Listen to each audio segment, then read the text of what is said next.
Hi hello everyone, welcome to Telangana అమ్మాయి Durga.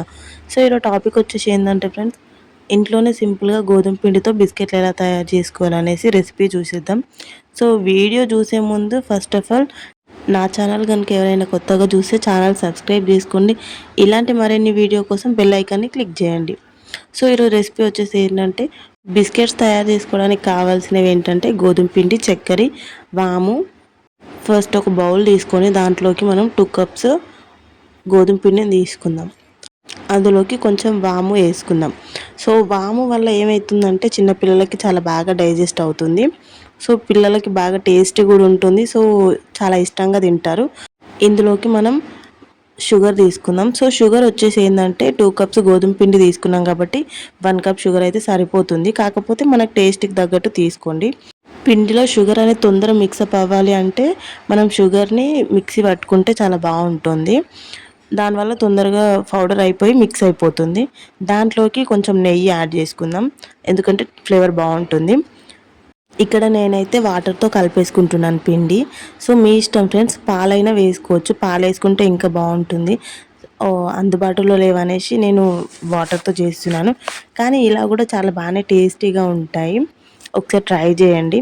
So ఇలా నేను వీడియోలో చూపిస్తున్నట్టుగా ముద్దలు ముద్దలుగా కలిపేసుకోవాలి పిండిని మొత్తం. ఫైనల్గా ఇలా ముద్దలాగా కలిపేసుకొని ఒక 5 మినిట్స్ ఉంచేసుకోవాలి. 5 మినిట్స్ తర్వాత చూస్తే పిండి మొత్తం మనకి చాలా స్మూత్గా అయిపోతుంది. ఇలా అయిపోతే ఏమైతే బిస్కెట్లు అనేవి చాలా స్మూత్గా వస్తాయి ఫ్రెండ్స్. ఈ పిండిని మనం చపాతీకి ఎలా చేసుకుంటామో అలాగా ఒక 4 ముద్దల్లాగా తీసేసుకుందాం. సో వీడియోలో ఎట్లా చూపిస్తున్నానో అలా చేసేసుకోవాలి. 4 ముద్దల్లాగా చేసేసుకొని పక్కకు పెట్టేసుకుందాం. సో అందులో నుంచి మనం ఒక ముద్ద తీసుకొని చపాతీకి ఎట్లా వేస్తామో అట్లా మొత్తం చపాతీలాగా చేసేసుకోవాలి దాన్ని. ఇలా చపాతీలాగా చేసుకోవడం వల్ల ఏం జరుగుతుందంటే మనకి ఒక షేప్లో అనేటి బిస్కెట్లు వస్తాయి. సో మనకు ఒక షేప్లో బిస్కెట్ రావాలంటే మనం ఇలా చపాతీలాగా దాన్ని చేసుకోవాలి. ఇలా మనం ఇంట్లోనే ఫుడ్ ప్రిపేర్ చేసి పెడితే స్నాక్స్ లాగా ఈవినింగ్ చిన్నపిల్లలకి చాలా బాగా యూజ్ అవుతుంది. వాళ్ళకనే కాదు మనకు కూడా బాగా యూస్ఫుల్ అవుతుంది టైంపాస్ కానప్పుడు తినడానికి. సో మీరు కూడా ఇలాగే చేయండి ఫ్రెండ్స్. బయట ఫుడ్ ఎక్కువ తినిపించకండి పిల్లలకు. వీలైనంత మట్టుకు ఇంట్లోనే చేయండి ఫ్రెండ్స్. ఎందుకంటే బయట ఫుడ్ తినడం వల్ల పిల్లలకి చాలా రోగాలు వస్తాయి. ఇలా మనం ఇంట్లో రెడీ చేసుకోవడం వల్ల మనం ప్రిపేర్ చేస్తున్నాం కాబట్టి హెల్తీ ఫుడ్ చాలా బాగుంటుంది. ఇలా చపాతీలాగా చేసుకున్న దాన్ని మనం ఒక షేప్లో కట్ చేసుకుందాం. సైడ్స్ అన్ని కట్ చేస్తే మనకంటూ షేప్ వస్తుంది కాబట్టి నేను first of all sides cut చేస్తున్నాను. సో వీడియోలో చూపించినట్టుగా మీరు కూడా సైడ్స్ కట్ చేసుకోండి.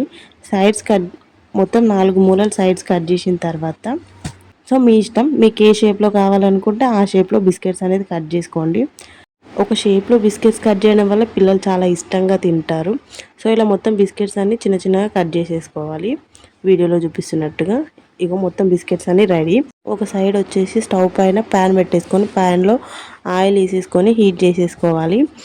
హీట్ అయిన ఆయిల్లో ఒక్కొక్క బిస్కెట్ మొత్తం బిస్కెట్లని ఆయిల్లో వేసేసుకోవాలి. వేసేసుకొని స్టవ్ లో ఫ్లేమ్లో పెట్టుకొని బిస్కెట్స్ మొత్తాన్ని డీప్ ఫ్రై చేసుకోవాలి. స్టవ్ లో ఫ్లేమ్లో పెట్టకుండా హై ఫ్లేమ్లో పెట్టి చేస్తే తొందరగా కలర్ వచ్చేస్తాయి. సో ఇలా మొత్తం గోల్డెన్ బ్రౌన్ కలర్ వచ్చే వరకు వీటిని ఆయిల్లో డీప్ ఫ్రై చేసుకోవాలి. ఇలా డీప్ ఫ్రై చేయడం వల్ల చాలా టేస్టీగా ఉంటుంది. ఫైనల్గా బిస్కెట్స్ అయితే రెడీ ఫ్రెండ్స్. చాలా బాగా వచ్చాయి, కలర్ కూడా ఒకసారి చూడండి ఎంత బాగున్నాయో. సో టేస్ట్ కూడా చాలా బాగుంటుంది ఫ్రెండ్స్. మీరు కూడా ట్రై చేయండి, పిల్లలు చాలా బాగా ఇష్టపడతారు. వీడియో కనుక నచ్చితే లైక్ చేయండి, కామెంట్ చేయండి, సబ్స్క్రైబ్ చేయండి, షేర్